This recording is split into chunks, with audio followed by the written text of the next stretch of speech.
Hello दोस्तों, नमस्ते। कैसे हैं? आशा करता हूं कि आप सब अच्छे होंगे और स्वस्थ होंगे।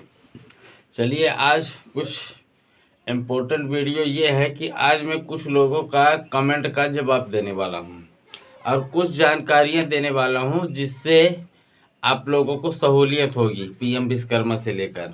ठीक है ना?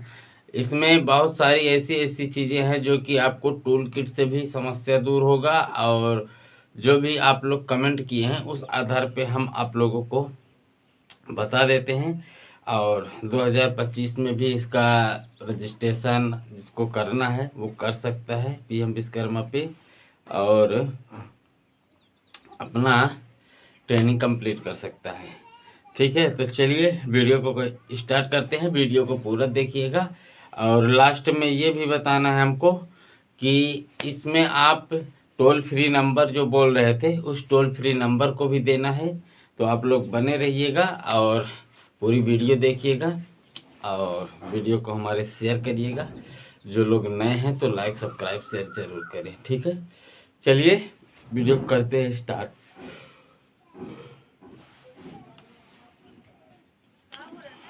बहुत सारे लोगों ने हमको कमेंट किया है, उस कमेंट का हमको पढ़ना है और उसको थोड़ा थोड़ा रिप्लाई दे देना है। ठीक है ना? ऐसे ऐसे हमारे भाई लोग हैं। बहुत लोग तो ऐसे भी कमेंट किए कि सर मैं ट्रेनिंग भी नहीं किया, और मैं मतलब उन्होंने बोला कि मैं ट्रेनिंग भी नहीं किया और कुछ नहीं किया, हमारा तो रजिस्ट्रेशन भी आ गया, सर्टिफिकेट आ गया, उनका पैसा भी आ गया। ऐसा भी हुआ कुछ लोगों के साथ, लेकिन ये गलत है। जब ट्रेनिंग इंसान करता है 48 दिन का, उसमें वो होता है ट्रेनिंग का फिंगर लगता है। ठीक है ना? पूरा अपडेट होके जाता है तभी पैसा मिलता है। कुछ लोग बोले हैं सर इसका कोई टोल फ्री नंबर है, तो हम बता दें कि इसका टोल फ्री नंबर भी है। हमारे लाइव में देखिएगा स्ट्रीम पे, यहाँ पे आपको मिल जाएगा टोल फ्री नंबर, जो कि आप लोग कॉल करके या बात करके संपर्क कर सकते हैं। ठीक है ना? सब सल्यूशन इसमें मिल जाएगा। और बता दूं आप लोगों को, यह योजना बहुत अच्छी योजना है। इसमें भरने के लिए देख लीजिएगा, मैं पूरा स्ट्रीम लगा दिया हूं कि इसमें क्या क्या आपको करना है। और इसमें आप लोगों को भरने के लिए ना आपका आधार कार्ड होना चाहिए, और आपका जो भी डॉक्यूमेंट्स है, जैसे मान लीजिए आपका समग्र आईडी होता है, ये सब होने चाहिए। और इसमें आप अप्लाई कर सकते हैं और इस योजना का लाभ आप ले सकते हैं। ठीक है, ये हो गया उन लोगों के लिए जो इस साल भरने वाले हैं। ठीक है ना? इतना डॉक्यूमेंट्स आप लेके जाइएगा और आप इसमें अप्लाई कर सकते हैं। इसमें 18 ट्रेड हैं, जो कि एक आध दो ट्रेड पूर्ण हो चुके हैं। इसका जो टारगेट था, एक चीज़ और हम बता दें, टाइम रहते आप लोग काम कर लीजिएगा, क्योंकि इसका टारगेट जो है ना, ये जिस दिन पूरा हो जाएगा उसके बाद हो गया, फिर अगला शिफ्ट बाद में चालू होगा। इसका शिफ्ट वाइज शिफ्ट भी चलता है। ठीक है ना? शिफ्ट में इतने लोगों को ट्रेनिंग दी जाती है, फिर इतने लोगों का टूल किट, ई वाउचर प्लस पैसा प्लस लोन के लिए शिफ्ट होता है। उनका टारगेट जब कंप्लीट हो जाता है तो दूसरा बैच आता है, फिर दूसरा बैच में भी उनका ट्रेनिंग होता है, टूल किट, ई वाउचर सब कुछ मिलता है, फिर उनका भी लोन की प्रक्रिया होती है। ठीक है ना? तो आप लोग ध्यान दीजिएगा। जैसे कुछ लोग बोलते हैं सर मैंने ट्रेनिंग कर लिया, कंप्लीट कर लिया, हमको लोन के लिए नहीं बुलाया गया, हमको टूल किट नहीं मिला, तो हम बता दें ये सब टारगेट के हिसाब से होता है। जब आपका टाइम और टारगेट आ जाएगा कि आपका पूरा मतलब सरकार की वहाँ से पूरा जांच होती है, उसकी सब मीटिंगें होती हैं, क्योंकि हर कर्मचारी अधिकारी इसका मीटिंग करता है कि पिछले बैच में इतने लोगों ने किया तो इतने लोगों को क्या क्या मिला। ठीक है, वो जांच करते हैं, जिसको मिल गया तो ठीक है, नहीं मिलता है फिर भी जांच होती है। पाया जाता है अगर आपका रिकॉर्ड, तो आपको प्रोवाइड किया जाता है।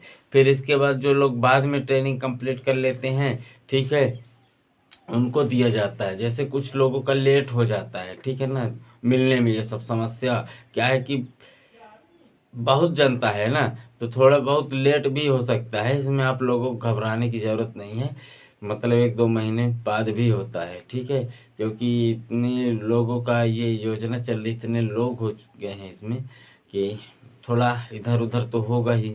ठीक है ना? तो ये बात आप लोग समझिएगा। और हम बैंक का प्रोसीजर आप लोगों को बता ही दिए हैं कि बैंक में क्या है। देखिए, बैंक वालों को भी एक बजट दिया जाता है।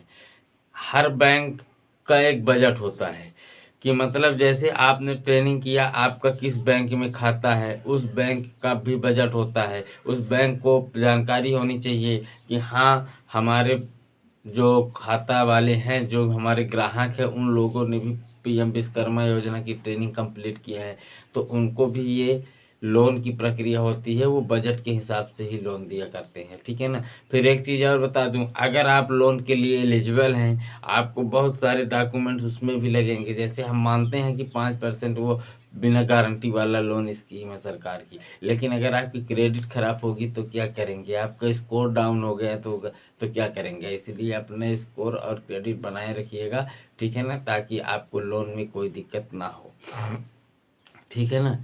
और लोन जो भी है ये सरकारी संस्था के द्वारा दिया जाएगा, ना कि ये प्राइवेट में मिलेगा, ठीक है ना, क्योंकि ये सरकार की स्कीम है। एक मित्र ने मेरे से ये भी पूछा कि सर ये बता दीजिए कि क्या हमको लोन प्राइवेट में मिलेगा, क्योंकि उन्होंने बोला कि हमको सरकारी बैंक में हमारा खाता नहीं है। तो हम बता दें कि भैया सरकारी बैंक में आप अपना खाता खुलवा लीजिएगा। क्या होता है कि सरकारी बैंक का जो काम होता है तो सरकार की तरफ से जल्दी हो जाता है, क्योंकि उसमें आप उनको कोई दिक्कत नहीं होती है। प्राइवेट संस्था को क्या होता है कि सरकारी बैंक से ही लिंक होता है, बात को समझिएगा। उसमें काम का थोड़ा सा प्रक्रिया लेट हो जाती है, ठीक है ना। हम मानते हैं कि प्राइवेट है, ठीक है, लेकिन प्राइवेट का जो है वो सरकारी बैंक से अटैचमेंट रहता है। जैसे समझ लीजिए कि कोई स्कूल होती है, जैसे प्राइवेट स्कूल होती है, तो वो अपने गांव की जो बड़ी स्कूल होती है, यानी शासकीय स्कूल होती है, उससे टच होती है, यानी उसी का डाइस कोड होता है। ऐसे ही प्राइवेट बैंक होते हैं जो, तो वो शासकीय बैंक के कोड से कनेक्ट होते हैं। ऐसा नहीं है कि आपका काम प्राइवेट बैंक में ना होता है, लेकिन वो टचिंग के थ्रू होता है, तो उनको बहुत मेहनत करना पड़ता है और आपको उसमें बहुत ज़्यादा वेट करना पड़ेगा। अगर काम आपका 2 महीने में होना है तो आपका काम 3 महीने लग जाएंगे, ठीक है ना। और शासकीय बैंक में ये सब नहीं होता है। सरकारी कार्य और सरकारी बैंक तुरंत होता है, और प्राइवेट में प्राइवेट कार्य और प्राइवेट बैंक में तुरंत हो जाता है। जैसे मान लीजिए प्राइवेट आपने बैंक में खाता खुलाया है, तो आप पर्सनली यूज के लिए उसको ले सकते हैं, ना कि आप सरकारी यूज के लिए लीजिए। अगर आपको सरकारी यूज में लाना है, उसको कोई सरकार की योजना का फ़ायदा लेना है, तो आप सरकारी ही बैंक का खाता, वो अपना अकाउंट नंबर दीजिए, ठीक है ना। समझ रहे हैं हमारी बात को। प्राइवेट बैंक ये होता है पर्सनली के लिए, कि पर्सनली आप उसमें काम करते रहिए, उसमें आपको कोई इशू, कोई दिक्कत नहीं आएगी।